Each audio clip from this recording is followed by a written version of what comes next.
पूर्व अध्यक्ष आदरणीय रावत जी, भाई गौरव जी, भाई कुमार जी, भाई सूर्या जी, आदरणीय शाह जी, सम्मानित राणा जी, इस जिले के हमारे प्रभारी भाई उदित कपियाल जी और समस्त उपस्थित हमारे नगर के अध्यक्ष वहाँ से गोपेश्वर से आए हैं भाई नाना जी यहाँ पर हैं, भाई फूल सुल्तान जी, जगदीश भट्ट जी, उपस्थित सभी कांग्रेस के सम्मानित कार्यकर्तागण, पदाधिकारीगण और इस बड़ क्षेत्र की हमारी बहुत ही सम्मानित हमारे भाइयों और मेरी बहनों, मैं सबसे पहले आप सब लोगों के प्रति धन्यवाद ज्ञापित करता हूँ, आभार व्यक्त करता हूँ कि आप लोगों ने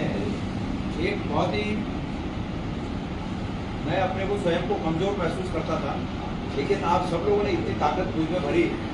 कि आज भारतीय जनता पार्टी ने हमारा विपक्ष अपने को असहाय महसूस कर रहा है। ये जो ताकत है इसके सामने विपक्ष अपने को असहाय महसूस कर रहा है, ये ताकत आप लोगों की ताकत है। राजनीतिक घटनाक्रम हुआ और यहाँ पर खास करके इस विधानसभा क्षेत्र में जो राजनीतिक घटनाक्रम उस समय हुआ, ये उसकी प्रतिक्रिया आप लोगों ने जिस रूप में दी और सच्चाई का साथ दिया, मैं समझता हूँ कि गणेश गोदियाल जी में हमेशा आप लोगों का ऋणी है। मैं हमेशा आपकी इस ऋण को याद रखूंगा कि आप लोगों ने किस रूप में मुझे साथ दिया है। यहाँ पर आए हुए तमाम कार्यकर्ता चाहे कांग्रेस पार्टी के हों या हमारे इंडिया गठबंधन के तहत कम्युनिस्ट विचारधारा के हमारे साथी हों, आप सब लोगों का, क्योंकि नामों की लिस्ट तो यहाँ पर है, लेकिन इस नामों की औपचारिकता में बहुत लंबा समय लगना है। क्योंकि चुनाव हो चुका है तो हर लोगों की इच्छा है कि हमारे बाजार में 2 मिनट का टाइम मिले, तो मुझे रास्ते में भी कहीं ना कहीं और रुकना ही पड़ेगा और फिर जहाँ टाइम दे रखा है वहाँ भी कार्यक्रम करने ही है। तो मैं आप सब लोगों को सामूहिक रूप से आप सब लोगों का अभिवादन करते हुए आप लोगों के प्रति कृतज्ञता व्यक्त करता हूँ, धन्यवाद करता हूँ। कृपया मेरे इस धन्यवाद के ज्ञापन को और इस धन्यवाद के शब्दों को जो आप लोग यहाँ पर आए हैं, आप लोग उन तक भी पहुँचाइएगा जो कार्यकर्ता यहाँ तक नहीं आ पाए। और साथ साथ कार्यकर्ता धन्यवाद के इस मेरे भावना को आप समस्त बड़ क्षेत्र में हर उस व्यक्ति तक पहुँचाइएगा जिन्होंने इस मतदान में, इस लोकतंत्र में, इस पर्व को मनाने के लिए लोकतंत्र में हिस्सा लिया, मतदान किया। उन सब लोगों तक इस बात को पहुँचाइएगा कि गणेश गोदियाल आए थे और गणेश गोदियाल आप सब लोगों को धन्यवाद कह करके मैं निश्चित रूप में आप लोगों के यहाँ आपके गांव में आऊँगा, ये मैं आपसे वादा करता हूँ। अगले 2-3 महीने के अगले 2-3 महीनों के अंतर्गत मैं आप लोगों के गांव में आऊँगा। यहाँ विधानसभा का चुनाव सामने है, आप सब जानते हैं, और मैं निश्चित रूप में उस समय आप लोगों के गाँव में आऊँगा, आप लोगों के गाँव में ही रुकूंगा। मैं 2 मिनट छोड़ूंगा नहीं रहूँगा। और हम सब लोगों को ये लोकतंत्र में जो ये मौका परस्त होता है ना आदमी, ये आज यहाँ फायदा देखा यहाँ चला गया, कल वहाँ फायदा देखा वहाँ चला गया, ये उचित नहीं है, ये होना नहीं चाहिए। और ये बात स्थापित हो जाए कि लोग मौका परस्त लोगों को लोग दरकिनार कर देते हैं, इसकी शुरुआत इस बद्रीनाथ विधानसभा क्षेत्र से होनी चाहिए। ये चुनाव न होकर राजनीतिक सुचिता का कार्यक्रम भी होगा, राजनीतिक सुचिता को स्थापित करने का कार्यक्रम भी होगा ये, जो कि यहाँ बद्रीनाथ से होना चाहिए। मेरे प्यारे भाइयों, चुनाव का रिजल्ट अभी बाकी है, लेकिन फिर भी मैं अपना फर्ज समझता हूँ कि मैं आप लोगों के बीच रहूँ, क्योंकि राजनीति में यहाँ पर सभी राजनीतिक कार्यकर्ता हैं। आप लोग तो आम जनता नहीं है, बल्कि कार्यकर्ताओं का कार्यक्रम है, चाहे वो कम्युनिस्ट पार्टी के हमारे भाई हों, चाहे हम हों। ये राजनीतिक जो यात्रा है ये निरंतर चलने वाली यात्रा है। और चूंकि अभी एक चुनाव से निपटे हैं और दूसरा चुनाव सामने खड़ा है, वो चुनाव है नगर पालिकाओं का, निकायों का जो चुनाव है वो सामने खड़ा है। और उसके बाद ये निपटेगा तुरंत तीसरा चुनाव यहाँ विधानसभा का खड़ा है, और वो निपटेगा उसके बाद तुरंत पंचायतों का चुनाव। मतलब ये 1 साल 1.5 साल जो है चुनाव में पूरा रहेगा। तो मेरा ये कहना है, अभी निकायों के चुनाव में आप सब लोग, आजकल सोशल मीडिया का जमाना है, तो सोशल मीडिया के हिसाब से मैं सभी को ये सूचना देना चाहता हूँ कि जैसे कि सूचना है कि बहुत जल्दी निकायों की चुनाव की अधिसूचना लागू होने वाली है, और मतदाता सूची में नाम दर्ज कराने की, कोई नाम कट गया हो उसको चढ़ाने की अंतिम जो तिथि है वो 2-3 दिन का समय है, 8 तारीख, मतलब 3-4 दिन का समय बचा है उसमें। तो कृपया आप सब लोग जो चुनाव लड़ना चाहते हैं वो उस पर ध्यान दें कि भाई हमारा कोई व्यक्ति छोटा तो नहीं है, क्योंकि अगर हमारा कोई व्यक्ति छूट गया तो छोटे चुनाव में, निकायों के चुनाव में तो 200, 1000-500 तो बड़ी बात है, 25-50 वोट से भी जीत हार होती है, 1-2 वोट से भी जीत हार होती है। तो इसलिए एक मत इम्पोर्टेंट है, आप सब लोग उस काम में जुटिएगा। जहाँ तक लोकसभा की बात है, आप लोगों के आशीर्वाद से मुझे पूरा विश्वास है कि मुझे लोकसभा में जाने का मौका मिलेगा, मेरा पूरा। और मैं जिन मुद्दों को लेकर मैं आपके बीच आया था, मैं उन मुद्दों पर निर्णायक लड़ाई लड़ूंगा, मतलब ऐसी लड़ाई लड़ूंगा जिस पर निर्णय होगा। बिना निर्णय के गणेश गोतियार उस लड़ाई को अधूरा नहीं होगा। लड़ाई को निर्णय तक मैं ले जाऊंगा जिन मुद्दों की मैं बात कर रहा हूँ। और मुद्दे क्या थे? फौज में भर्ती होने का हमारा जो एक अधिकार हम समझते थे, उस अधिकार को जो सरकार ने छीन लिया, उस अधिकार को हमें वापस लाना है। आपके कांग्रेस की सरकार ने ये पैन खाता है कि मैं केंद्र में ऐसी लड़ाई, पर्वतीय भूभाग को ऐसे जो स्टेटस यहाँ पर पैन खाता में है वो स्टेटस उत्तराखंड के तमाम पर्वतीय भूभाग को मिल सके, क्योंकि हम विपरीत परिस्थितियों में जीवन जीते हैं। हम सीमावर्ती क्षेत्रों के लोग हैं और विपरीत परिस्थितियों में जीवन जीते हैं। तो भारत सरकार इसके बारे में हमारे लिए विशेष कुछ योजना के बारे में सोचे, इसकी लड़ाई के लिए। तो मैं आप सब लोगों का धन्यवाद ज्ञापित करते हुए और आगे आप लोगों की सहयोग की इस रूप में कामना करते हुए, इस रूप में अपेक्षा करते हुए कि राजनीतिक शुचिता का कार्यक्रम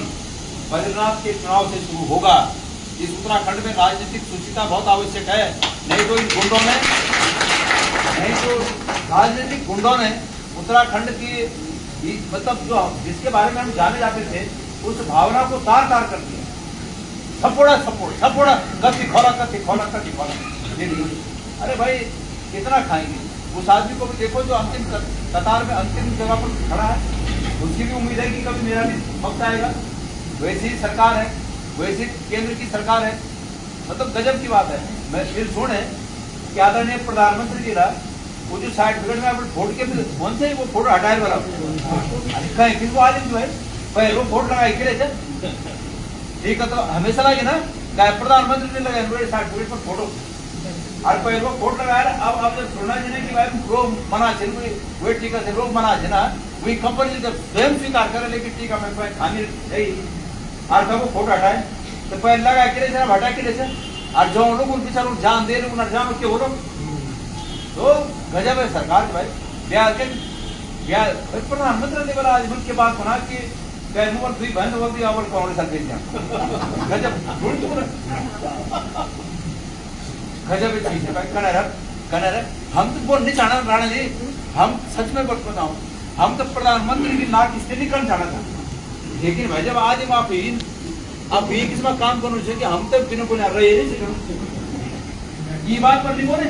भाई। प्रधानमंत्री बोले नहीं कि उनका लोग रोजगार दें। प्रधानमंत्री तो ये बात पूछनी चाहिए कि तुम फौजी नौकरी बंद के लिए करें। प्रधानमंत्री तो ये पूछनी चाहिए कि तुम 3 बार 4 बार उत्तराखंड आए तुम गीता भंडारी बारे में क्या नहीं सोचे। तुम बोले सभी मेरे परिवार से तुम क्या वो तुम्हारा परिवार है नहीं सही। हम ये बात कहना चाहें तुम ये बात पर जवाब देना बजाय उसके बना था कि जय भी भैंस बोल दिया भैंस कांग्रेस ये बात भैया। आज तक कांग्रेस का भैंस बेचे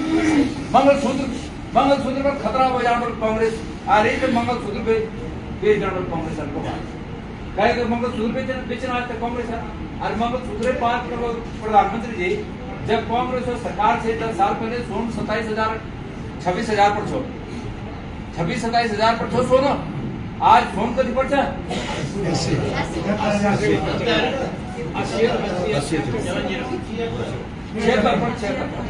76 पर आज फोन तो 76 तो 28,000 मतलब 65 साल लगे ना 28,000 वोट में 65 साल लगे 28,000 वोट में और 10 साल में 28,000 का दिवे गया 76,000 हर गुना कांग्रेस मंगलसूत्र तो तुम खाई ना रोज बढ़ाएंगे कोई आजकल आज जो मैं ये आपको पता होना चाहूँ मेरे भी परिचित थे तुम्हारे भी वाला लोग बच्चों को मैं आधा तोला मुट्ठी नहीं बना सकना नहीं मगर सूत्र दूर बात है और जो आज का वो केंद्र करना रख ले होना सिर्फ बाजार बटी उमा उपयोग करना चाहिए मजबूरी है वो मतलब क्या बोलते हैं आर्टिफिशियल मंगलसूत्र आर्टिफिशियल कौन में उपयोग करना चाहिए लोग ये किसमें स्थिति कर दे थे और कांग्रेस को गजब थी गजब और दूसरी बात है लोग नहीं पकड़ने की जरूरत है हम तुम सब हमारा कार्यकर्ता शहर चाहे कम्युनिस्ट पार्टी लोग ना हम सब राजनीतिक कार्यकर्ता छा लोग तो इन पकड़ने की जरूरत है कि जाति न पूछो साधु की पूछ लीजिए ज्ञान मोल करो तलवार का पड़ा रहने दो ज्ञान बता क्या बोलते हैं बता लोग क्या बोलते हैं ना वो जाति तो अच्छा दिन ना या बहुत शैलेंद्र भाई को ना ये तो अच्छा दिन ना पर पार्टी ये बोलते ना वो तो बोल रहे ना कि अब जात ने पूछना अपनों की भाइयों पूछना चाहिए ज्ञान और मोल तो कर देना तलवारी को ही और दगड़ में मिल ज्ञान ज्ञान अब मिल जाता मोल तलवार हो ज्ञान की कीमत हो तो ये बात वो सब पहुंचाने होते हैं जो इन बोलते ना कि पार्टी क्या पार्टी के लिए पार्टी प्लेट पहुंचा अच्छा दूसरे पार्टी में भी अच्छा काम करो और ये पार्टी में भी अच्छा काम करो और खराब आदमी को भी खराब काम करो खराब काम करो पार्टी प्लेटफॉर्म चाहे आज बीजेपी की सरकार चाहे और पहले कांग्रेस की सरकार से तो कांग्रेस की सरकार में तो नहीं फौजी नौकरी बंद प्रधानमंत्री कांग्रेस आगे वाला लेकिन आज बीजेपी सरकार से वो प्लेटफॉर्म चाहे लेकिन आदमी की सोचा कि वो एक दिमाग में फतूर से कि भाई फौज में बहुत खर्च होना चाहे और फौजी नौकरी से बंद कर जाए और जो 16 लाख करोड़ अपने दौड़ी उतर पार्टी ना जनरल लोन माफ करे ऊपर कुछ नहीं और जनरल लोन माफ करे ना वो लोन माफ करना बाद बैंकों में जो घाटा है वही घाटा तक कंधे बना चाहिए पता है आपको हर एक का खाता चेक करें साल में कम से कम 500 रुपए हर एक का खाता कटे कबर 10 रुपए कबर 20 रुपए काटे नहीं ना बैंक में जाए पैसे निकाले जाए तो पैसे काटने पैसे डाले जाए तो पैसे काटने था नीचे भी नहीं रहेंगे पैसे कट जाएंगे तभी पैसे काटने था 1000 रुपए से नीचे रहेंगे और न जाएगा न निकाले जाए न डाले जाए तभी कटे तो वो घाटा था इनका पूर्ण करना चाहिए जो हमारे फीस उबटी ठगना चाहिए हमारे अकाउंट पर ठगना चाहिए तो आप ये किस लोग काम करना चाहिए खैर अब नहीं तो भाषण न बता रहे बहुत लंब हो जाता मैं अपने भाषण को सीमित करूँ और ये आप लोग से निवेदन करना चाहूँ कि जो अभी हमारे सामने ये टास्क छे ना यूं टास्क वास्ता ये जो चुनाव होना छे ना एक वास्ता आप सब लोग जनता तक प्रिपेयर करा और जनता को बोला कि भाई ये राजनीतिक सुचिता स्थापित होना चाहिए 2 मिनट और लगा पर एक बार में बाई एयर तक जाना था मतलब जहाज से जाना था दिल्ली एयरपोर्ट पर छो और जहाज ट्रेन छो 1:15 12 बजे ठीक हम पहुंचना जब पट्टी जहाज में भीतर बैठते तो वो स्टाफ होता एयर इंडिया जहाज छो हम खड़वा हूँ तो उनको कहे भाई जहाज जो से लेट होगा आधा घंटा और लगो तो सवाई को मतलब कौन भी टाइम होगा हम इंतजार करें जब हम इंतजार करें तो पौड़ी बजे से पहले फिर अनाउंस करें कि और आधा घंटा लेट होगा जब थोड़ा लोग बड़ी से ना तो मैं यह कार्य जा रहे बड़ी तो वे कौन पहले करें तो और वो स्टाफ पे एयर इंडिया के स्टाफ ने बोले कि मैं कौन हूँ पता है मैं कौन हूँ और जब इनको तो हम भी गर्दन जरूर कुछ कर देते कि कोच भाई तो कार्ड देने कोशिश करे कि बोलो कि कौन हूँ क्योंकि देखो पर पूरा नहीं सांभ नहीं सब तो मैं समझता हूँ कि बीजेपी ने और कोई और वो बोले कि मुझे किसी दूसरे जात से भेजो मुझे अर्जेंट मीटिंग में जाना है कि देखो मैं कौन हूँ अब वो देखे कि कितना रोज 36 देना उन्हें भी पचाया थे हजम करे आते नहीं कितना तो उधर ज्यादा चिंता नहीं पड़े और उन जब पब्लिक भड़कन देखे तो उनको बोले कि भाई सबके लिए हमारी तरफ से कॉम्प्लीमेंट्री भोजन की व्यवस्था है पुराने नंबर स्टॉल पे आप सब लोग वहां जाकर भोजन करो आप लोग वो झगड़ कम से बजाय लोग भोजन कम भगड़ बैठने में आप उन्हें तभी चलेगा मैं भी चलूँ धीरे धीरे मैं आराम से मेरे जान से पहले लंबी लाइन लग गई जब लंबी लाइन लग गया तो वो नेता बिना लाइन हो वो नेता जाके सबसे पहले खाना दे आप जो मेरा ने खड़े था वो नेता होते गाल जान पड़ी नेता बदमाश होते ना नेता बेमान होते ना नेता देश खाए गए और माँ में निकाल कर बैठ लेता हूँ छोड़ जब पर मेरी कुछ नहीं बोली मैं चुपचाप रहा हूँ मैं किसने छोड़ दो लाइन पर मेरे किसने और लोग हैं अब हमसे 30-35 लोग था नहीं, अब वो नेता लोग था नहीं, वो खाया दोबारा चल रहे लोग, अब उन और गल तेज कर दी और तेज कर दी उनका कि ये देखो ये दोबारा भी चला गया। मेरे बोले भाई फिर बोल क्या मैं तुम लोग मैं बीच में इंटरप्ट करूं, और बोले हाँ बोलो। मेरे बोले भाई तुम्हें इतनी हिम्मत दीजिए तुम ये तो रोक सकें, एक मुँह गाल जाने से बजाय तुम ये तो रोका, पर नजीब लेता है और क्या रोकना है उसको। मैं फिर बोला अगर फिर रोक सकना चाहें तो सब नेताओं से गाल दिया के तो जाकर जेल कर कल ऐसे कैसे आप नेताओं की तरफ। मैंने कहा मैं नेताओं की तरफ गाली नहीं कर रहा हूँ, मैं ये कह रहा हूँ कि नेताओं में भी कुछ अच्छे भी होते हैं कुछ खराब भी होते हैं। और जो आप लोग जिस काम धंधे में होंगे, आप लोग क्या व्यापारी होंगे, बिजनेसमैन होंगे, बिजनेसमैन व्यापारी भी कुछ अच्छे होते हैं और कुछ उसमें भी गलत काम करने वाले होते हैं। तो मैंने कहा कोई छलनी नहीं है कि सब एक अच्छे हैं कहीं, पर नेता कभी अच्छा नहीं मिलेगा। मैंने कहा ऐसा नहीं होता है, नेता भी अच्छे होते हैं। बोल भाई आपने कभी किसी नेता को लाइन में खड़ा होते देखा है? नेता बोले मैंने कहा होते हैं भाई, बहुत से नेता खड़े होते हैं लाइन में खड़े होते हैं। आज ना बड़ी खड़ी में इनको कार्ड निकाला, विजिटिंग कार्ड, भाई साहब ये कार्ड है, और कभी कोई नेता छोटा मोटा भी कभी लाइन में खड़ा हुआ मिलेगा तो मुझे फोन कर देना, मुझे बहुत शांति मिलेगी। आज मेरे छोटा मोटा कार्ड निकाले, मेरे ये देखो मैं मंत्री हूँ लेकिन तुमसे पीछे लाइन में खड़ा हूँ चुपचाप, पर आप उत्तराखंड से होंगे आप उत्तराखंड से होंगे। मैंने कहा इसका क्या मतलब उत्तराखंड से हो ना? बोले नहीं उत्तराखंड में अभी बचा हुआ है। तो हमारे प्रदेश को जिस राजनीतिक सुचिता के लिए जाना जाता था, इन लोगों ने उस राजनीतिक सुचिता पे डेंट लगा दिया। सही बात, हमें इसको ठीक करना है। 2016 में जो खरीद फरोख्त हुई सरकार तोड़ने के लिए, उस खरीद फरोख्त ने हमारे प्रदेश की राजनीतिक सुचिता पर घाव लगा दिया। उसके बाद आजकल जिस प्रकार से थोक के भाव खरीदे जा रहे लोग नेता, इसने हमारे प्रदेश की सुचिता पर, एक हमारे प्रदेश की जो छवि है उस पर घाव लगा दिया, डेंट लगा दिया। हमें इस चीज को ठीक करने की आवश्यकता है, और वो ठीक इस बद्रीनाथ विधानसभा से उसकी शुरुआत होनी चाहिए। जिस विधानसभा का नाम बद्रीनाथ जी के नाम पर हो, जिस विधानसभा के नाम पर बद्रीनाथ शब्द लगा हो, उस विधानसभा से संदेश जाना चाहिए कि हम उत्तराखंड के लोग उत्तराखंड में राजनीतिक सुचिता को स्थापित करके रहेंगे। ये संकल्प है हमारा, ये शुरुआत, ये बात, ये विचार और ये संकल्प हमारे इस वर्ण क्षेत्र से पैदा होना चाहिए। मैं आप लोगों का आह्वान करता हूँ। हमने तो पहले बोला जिसमें बद्रीनाथ जी का जो याद है वो हमारा संसद है। तो हम सब लोगों ने संकल्प यहाँ से करना है। मैंने आपको कहा कि हम, देखिए मेरी बात सुनिए,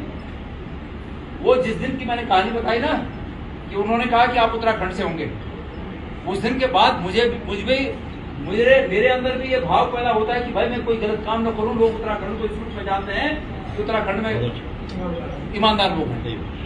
चरित्रवान लोग हैं। हमको लगता है कि फिर हमें भी इस रूप में रहना है, तो हमको उस चीज को स्थापित करना है। बहरहाल आप सब लोग यहाँ पर दूर दूर से आए, आप लोग मेरी बात सुने ना, मैं आप लोग सुने, और मेरे संदेश ने आप लोग घर घर तक, गाँव गाँव तक लेके जरूर जाइए। लोग से बोले कि गणेश बोलियाल गाँव में भी आ रहो, आप लोग उधर गाँव में भी रौला बातचीत करला, और पर अगर चुनाव में आप सब लोग भागीदारी सिवाय एक वास्ता आप सबको बहुत बहुत धन्यवाद। जय भारत, जय उत्तराखंड।